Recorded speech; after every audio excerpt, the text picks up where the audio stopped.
to Between a Hot Mess and a Therapist, your not so typical self-help podcast for therapists, healers, and helpers. I'm your host, Shauna Lovin, a seasoned therapist with a rebellious spirit. This season, we are redefining freedom, fulfillment, and stability without burning out, self-doubt, or playing by the rules of a broken system. We are cutting through the noise and exploring what it means to truly live life on your terms, not by what society expects of us. No more chasing an illusion of success that leaves you drained, because we are embracing the beautiful messiness, the sometimes chaotic journey we call life. So grab your favorite beverage, get comfy, and let's dive in.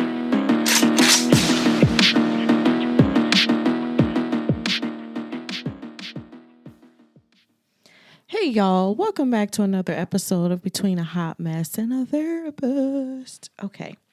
I just love listening to people and talking to people because it just seems like so far this season, most of the topics that have come through are centered around a conversation that I had. And I talk to all kind of people, therapists, healers, helpers.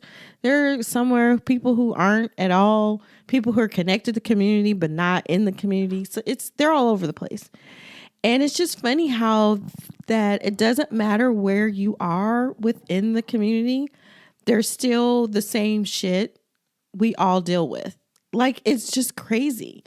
So today I'm actually talking about why people don't fucking listen to us. And I'm going to say people as in like people that we are directly connected to, close to, our family, our friends, because in a way they sort of ask for help, but then they don't turn around and they don't fucking listen to us. Like, I don't understand that. So it comes behind a conversation that I was having with another person, and to kind of maintain a little anonymity, I will keep who it is kind of out of the way, but they were talking about how they've been having this conversation back and forth over time with another person that they are connected to, and how this other person has been feeling, sad or depressed, and this was going on and that was going on. And despite like the encouragement to like, hey, you need to maybe seek a therapist and kind of talk about it. Or do we need to go see the doctor, the psychiatrist? Now, mind you, y'all know my thoughts about psychiatry and medication, but that's for another topic. But it was just, here are all the things that we are going to try to help you with. And this person that I know was just kind of expressing their concerns and their frustrations about what was going on. And despite helping the person that they were connected to, the other person was just like not trying to hear it.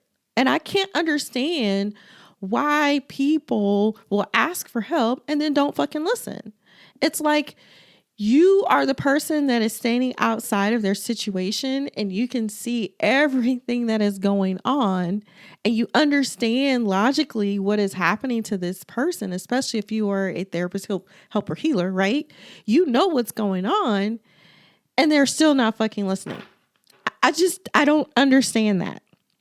And so I started to think like, you definitely can see how to solve the problem, but I kept thinking like, well, why do people not listen to us? Well, one, I think it's because they're unsure of maybe the advice you gave them. I don't know. Maybe they feel like that they're going to figure it out on their own. Maybe it's, they feel like they don't want to be a burden, or they, don't want to ask for help, even though they've probably asked for help through their nonverbals and their behavior for sure. And it's just this weird like haze that kind of happens.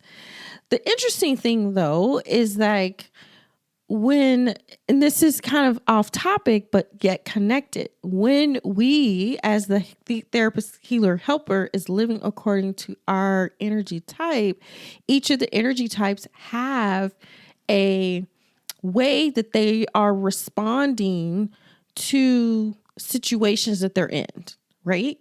And so, like for me, I have to wait for the invitation. So if I just freely give advice and tell people what to do without them asking me, then I'm the one that's going to feel bitter and hurt and whatnot. Versus a manifester, they are there to basically inform, this is what I'm going to do, and then just kind of leave it at that and then take care of business. So everyone is a little bit different. And I'm wondering if people who don't take our advice, they don't listen to us, I wonder, does it have to do with being connected to your particular energy type, right? How that exchange is happening between two different energy types, even if you don't know what the other person's energy is, right? It's just, I think it's the way that the universe has us together and the way the energies connect and the way the energies flow. Okay, so that was a little off topic, but the other thing that comes up is there is some level of transference, countertransference that happens to us as the therapist, healer, helper, right? You're trying to help this other person. You're trying to get them to the right place. You're trying to get them connected to resources or whatever it is, right? And you feel helpless because they're not taking the advice. They're not doing the thing you told them to do. And so that little transference piece, we have to keep in check on that one, because the other person, they're in the thick of their shit and they're not thinking about you, how you feel, what you're thinking, what you're believing, but whatever they're projecting on you, you kind of have to keep yourself in check with that. So I would say, look at your energy. What is happening there? Like, are we doing okay or are we not? Something else that comes up is not just so much the transference piece that happens, it's also has some level of impact on our well-being. And because ultimately, if you got a bunch of people that are not taking your fucking advice, we don't know why, that impacts you as a person. Because then it goes to, am I good enough? Am I smart enough? Do I have the information that they're looking for? Am I being the supportive person? Like, you just get in your head and you start ruminating. And ruminating is probably one of the worst places that you can be. You know, ruminating leads to all these other destinations that we choose not or should not go. But we don't want to be in that kind of headspace. And so again, if you're checking the transference piece and you're checking your well-being, then you have to look at what is the role that you're playing in this situation.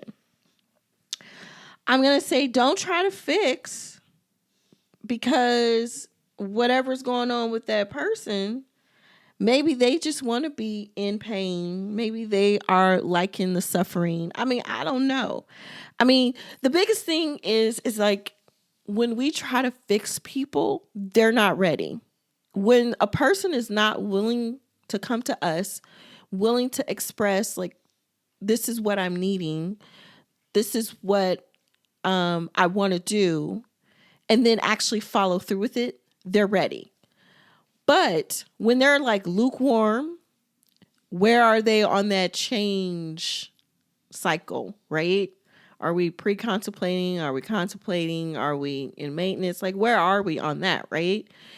And if we're trying to constantly fix someone who is not ready, then all we're doing is creating more of a space of pain and suffering.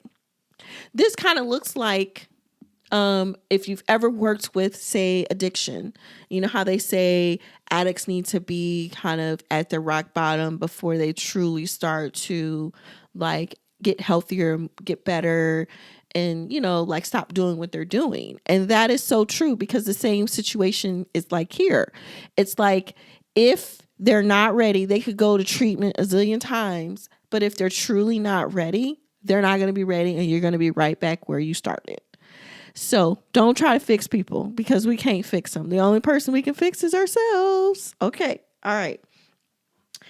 The other thing is,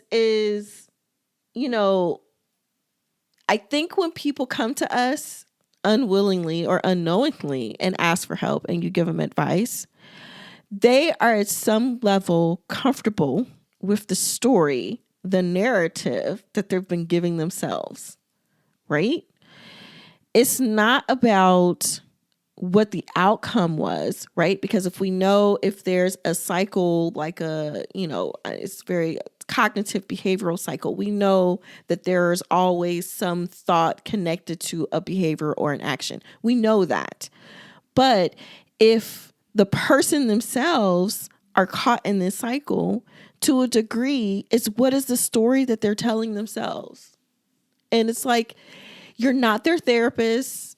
You're not their personal healer. You're just a friend. You're a family member. You're like someone else, right? And it's not the capacity. Your job is not the capacity that they need you to be in. Yes, we need to be supportive to people that we're connected to and encourage them and give them the right direction. But again, if they're telling their own story in their head, you can't fucking fix that. You can't change that. That is something that they have to do for themselves. And I think the whole point of this quick episode is people don't really listen to us and take our advice, even though we know probably what's going to work for them. It's just because they're too busy being stuck in their own story and they're not ready to move into a better place. I hope this was helpful for you. Until next time. There you have it, my friends. Another episode in the books. Remember, it's okay to be a hot mess sometimes. It's all a part of the journey we call life. Until next time, stay rebellious, stay authentic, and keep embracing the beautiful messiness of life. Want to learn more about your unique energetic blueprint? Make sure you download your free chart and learn how it can help you make choices that are aligned with who you are and not who society expects you to be. Please visit shauna11lpcs.com for more information. Anything mentioned in today's episode will be linked in the show notes. And if you enjoyed today's episode, make sure you subscribe, you share with a friend, leave a review, and keep coming back for more.